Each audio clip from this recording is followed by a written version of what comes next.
డబ్బు, అనారోగ్యం, ఉద్యోగం, వ్యాపారం, అప్పులతో బాధపడుతున్నారా? మీకోసమే లాంచ్ యువర్ ఫ్యూచర్ ప్రోగ్రామ్.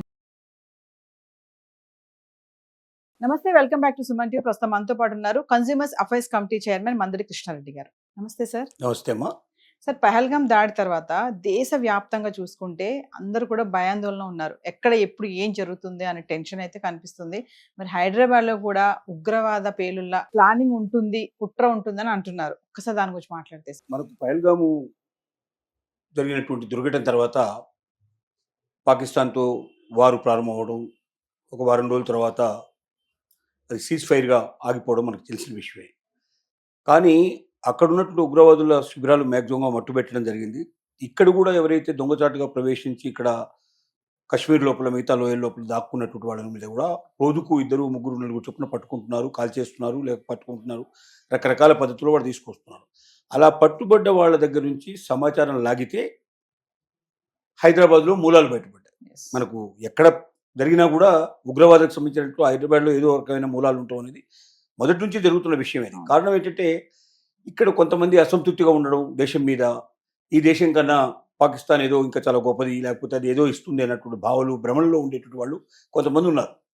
అంటే వాళ్ళుగా మొదటి నుంచి ఆ రకమైన పిచ్చిలో బతికేటువంటి వాళ్ళు. అలాంటి వాళ్ళు కొంతమందిని పాకిస్తానీలు ఆశపెట్టి, భ్రమపెట్టి, జియాది అనే పేరుతో, రకరకాల పేరుతో వాళ్ళని ఇక్కడి నుంచి తీసుకెళ్ళడం, అక్కడ వాళ్ళకి అన్ని రకాల శిక్షణ ఇవ్వడం, బాంబులు తయారు చేయడం ఎట్లాగా, పేల్చడం ఎట్లాగా, మిగతా అన్నింటి విషయాల్లో మొత్తం పూర్తిగా శిక్షణ ఇచ్చి వాళ్ళని దొంగచాటుగా మళ్ళీ దేశానికి పంపించేసి దేశం లోపల ఈ రకమైన అల్లర్లు సృష్టించాలి.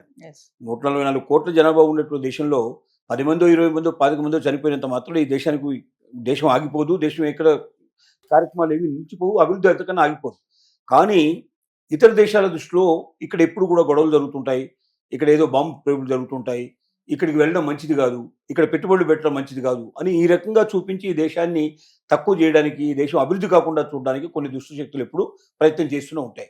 దాంట్లో భాగంగా ఇక్కడ హైదరాబాద్లో 2 నేరస్తుల్ని అరెస్ట్ చేయడం జరిగింది, తీవ్రవాదులకు సంబంధించినటువంటి వాళ్ళని. వాళ్ళ ద్వారా కూపిలాగితే తెలిసింది ఏమిటంటే వీళ్ళు ఇక్కడ సిమ్ కార్డుని మొత్తం టోటల్గా తీసుకొని పాకిస్తాన్ లోపల వాటి ద్వారా వాట్సాప్లు చేస్తున్నారనే విషయం బయటపడింది. అంటే బయటపడకుండా ఉండడానికి, అంటే మనం ఇంటర్నేషనల్ సంబంధించినటువంటి విషయాలు చూసినప్పుడు ఎట్లా ఉంటుందంటే ఇండియన్ సిమ్ కార్డు ఉన్నప్పుడు ఇండియాకు సంబంధించింది కానీ భావిస్తారు. ఎక్కడి నుంచి వరల్డ్లో ఎక్కడున్నా కూడా ఇండియన్ సిమ్ కార్డు జరిగిందంటే ఇండియన్స్ అక్కడికి వెళ్ళి ఏదో చేశారని చెప్పి తప్ప అక్కడ లోకల్గా ఏదైనా జరుగుతుందని తెలియడానికి అవకాశం ఉండదు. దీని ద్వారా నేరస్తులు పట్టుకోవడం కొద్దిగా కష్టమైన పరిస్థితి ఏర్పడుతుంది.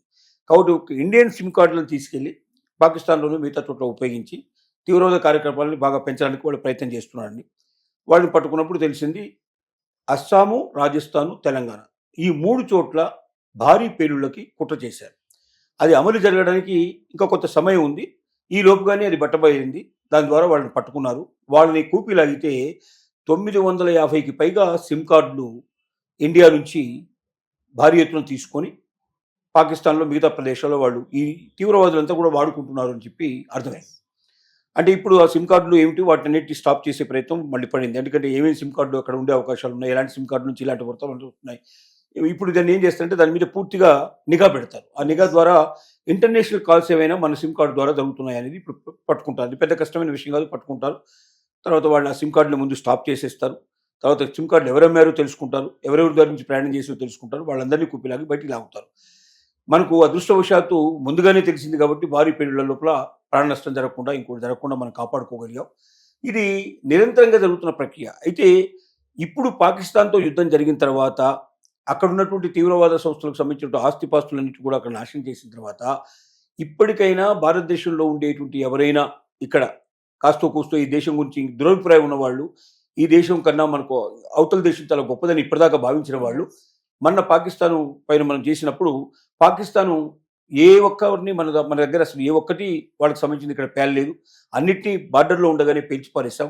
పైపచ్చి వాళ్ళకి సంబంధించిన ఎయిర్ బేస్లన్నీ ధ్వంసం చేయడం జరిగింది. వాళ్ళకు సంబంధించిన తీవ్రవాద సంస్థలకు సంబంధించినటువంటి ఎక్కడైతే జరుగుతున్నాయో ఆ బిల్డింగ్స్ సహా మొత్తం నేలమట్టం చేయడం జరిగింది. ఇంత చేసిన తర్వాత ఇప్పుడు పాకిస్తాన్ సామర్థ్యం ఏమిటో ప్రపంచానికి అంతా తెలిసింది. పాకిస్తాన్ గట్టిగా వారం రోజులు కూడా నిలవలేని పరిస్థితి ఏర్పడింది. వెంటనే అమెరికా కాళ్ళు పట్టుకొని అమెరికా వాడి ద్వారా రికమెండ్ చేసుకొని మాకు సీజ్ ఫైర్ చేయండి, లేకపోతే మాకు చాలా ఇబ్బందులు ఉన్నాయి, సీజ్ ఫైర్ చేయమని చెప్పి రిక్వెస్ట్ చేసుకోవడం. అమెరికా కూడా ఏంటంటే బాంబులు అమ్ముకోవచ్చు అనే ఉద్దేశంతో, ఎందుకంటే వాళ్ళకి IMF లోను Yes. కొన్ని కోట్ల రూపాయలు బిలియన్స్ ఆఫ్ రూపీస్ని పాకిస్తాన్కు వచ్చే అవకాశం ఉంది. ఆ డబ్బుతో వాళ్ళకి అన్ని బాంబులు ఇచ్చేసేయచ్చు, ఆ డబ్బంతా వాళ్ళు కాజేయచ్చు అని చెప్పి వాళ్ళు ఆలోచించుకొని మొత్తం మీద సీజ్ ఫైర్ అయింది. దీనివల్ల వీళ్ళు బయటపడ్డారు. కానీ ఎప్పటికైనా ఇది ప్రమాదకరమైంది. ముందు ప్రతి ఇల్లు చెక్ చేయాల్సి వస్తుంది. హైదరాబాదులో, సికింద్రాబాద్లో, ఓల్డ్ సిటీలో ప్రతి ఇల్లు చెక్ చేయాలి. ప్రతి చోట చెక్ చేసినప్పుడు కొంతమంది పాకిస్తానీలు కూడా ఇక్కడ చాలా కాలం నుంచి ఉంటున్నారు అని కూడా మనకు తెలుస్తుంది. Yes. అంటే వాళ్ళది వీసా అయిపోయింది, వాళ్ళు ఎప్పుడూ పాకిస్తాన్కి వెళ్ళిపోవాల్సిన అవసరం ఉంది, కానీ వాళ్ళు ఇంకా ఇక్కడే ఉంటున్నారని అర్థమవుతుంది. ఓల్డ్ సిటీ చాలా క్లిష్టమైన ప్లేస్, మనకు తెలిసిన విషయం. అక్కడ వెళ్ళి లోకల్గా ఏదైనా చెక్ చేద్దామని ప్రయత్నం చేస్తే వెంటనే అక్కడ ఉన్న లీడర్సు, అక్కడ ఉన్నటువంటి మొత్తం గల్లీలో ఉండేటువంటి ప్రతి ఒక్కడు ఎదురు తిరిగి బయటికి పంపిస్తారు. ఈవెన్ ఒక కరెంటు బిల్లు ప్రతి నెల తీసుకుందామని మీటర్ ఎంత అయిందో చూడడానికి వెళ్తే కూడా ఆలోచించినట్లు పరిస్థితులు అక్కడ చాలా ఉన్నాయని మనకు తెలుస్తోంది. Yes. అంటే ఇంత క్లిష్టమైన పరిస్థితులు ఉన్నాయి కాబట్టి అక్కడ ఏంటంటే సులభంగా ఎవరైనా దాక్కోవచ్చు, ఎంతకాలమైనా అక్కడ వారు షెల్టర్ తీసుకోవచ్చు, ఇలాంటి పనులు చేయడానికి అవకాశాలు చాలా ఎక్కువ ఉన్నాయి. కాబట్టి మొత్తం టోటల్గా ఒకసారి జల్లెడ పట్టి ప్రతి ఇంటిని చెక్ చేసి అలాంటి వాళ్ళు ఎవరున్నారో బయటకు లాగేస్తే వాళ్ళు ఈ దేశం లోపల లేకుండా చేస్తే డెఫినెట్గా మనకు ఇంకా కొంత రక్షణ కల్పించే అవకాశం ఉంది. ఎక్కడ మూలాలు ఎక్కడ కనిపించినా ఇట్లాంటి దానికి సంబంధించిన మూలాలు హైదరాబాద్ దొరకడం అనేది మనం సిగ్గుపడాల్సిన విషయం. Yes. తీవ్రవాదులు ఉండే ప్లేస్గా మనం గుర్తించబడడం అనేది మనకు సరైన విధానం కాదు ఇది. ఎందుకంటే మొత్తంలో కలిపితే ఒక 2%, 1%, 0.5% అలాంటి వాళ్ళు ఉండొచ్చు. కానీ దానివల్ల 100 మందికి 100కి 100 మందికి అదే ఇబ్బంది కలిగేటువంటి పరిస్థితులు ఏర్పడుతున్నాయి. కాబట్టి దాని గురించి జాగ్రత్త పడాలి. ఈ దేశంలో పుట్టావు, ఈ దేశం నీది. ఈ దేశంలో ఏదైనా లోపాలుంటే మనం కూర్చొని సవరించుకుందాం. మన అసంతృప్తిని మనం ఇక్కడ ఎదుగుదాం, మన నాయకులకు చెప్దాం, మన నాయకులకు చెప్దాం, మనకు మంచి ఆఫీసర్కి చెప్దాం, దాన్ని సవరించుకునే ప్రయత్నం చేద్దాం తప్ప ఈ దేశం మీదకి ఉగ్రవాదులను పురుగొల్పే ప్రయత్నం కానీ, ఇక్కడ పేలుళ్లు సంబంధించే ప్రయత్నం కానీ, ఇక్కడ వినాశానికి ప్రయత్నం చేయడం కానీ, ఈ దేశాన్ని యొక్క శక్తి సంపదను తగ్గించడానికి లేదా ఈ దేశ పరువు ప్రతిష్టలు మందులు గట్టగలపడానికి ఎవరైనా ముందుకు వస్తే 100 కోట్ల 144 కోట్ల మంది భారతీయులు ఏకమై అంటే వాళ్ళని తరుముతారని చెప్పి మనం చెప్పాల్సిన తరుణం ఆసన్నమైందని మనం చెప్పచ్చు. ఈ నిందితులకు కూడా సార్ ISIతో కూడా సంబంధాలు ఉన్నాయని కూడా అంటున్నారు. ఖచ్చితంగా ISIతో సంబంధం ఉంటుంది పేలులో.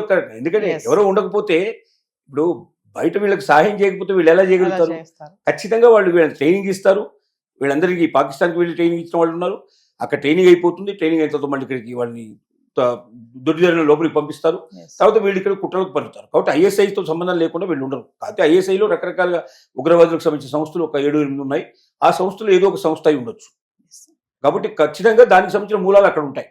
అంటే వీళ్ళకి ట్రైనింగ్ ఇవ్వడం కానీ, వీళ్ళకి డబ్బు సాయం చేయడం కానీ, వీళ్ళకి ప్రామిసులు చేయడం. అంటే ఒకవేళ నువ్వు ఈ ప్రయత్నంలో నువ్వు పట్టుబడ్డా, నీకు ఒక నీ ప్రాణం పోయినా నీ కుటుంబానికి మొత్తం మేము సాయం చేస్తాం. Yes. వాళ్ళు ఎప్పుడు కూడా డబ్బు కోసం బాధపడటం కానీ, లేదా వాళ్ళు బజార్లకు ఎక్కాల్సిన అవసరం లేకుండా వాళ్ళకి కావాల్సిన మొత్తం ఆ బాధ్యతల్ని మేము తీసుకుంటామని వాళ్ళు ప్రమాణం చేస్తారు. ఆ రకంగా వాళ్ళకు ఒక రకమైనటువంటి సాటిస్ఫాక్షన్, మేము పోయినా మా కుటుంబాలు బాగుపడతాయి బాగుంటాయి. అనేటువంటి భావంతో వాళ్ళు అందరికీ వెళ్తారు. Yes.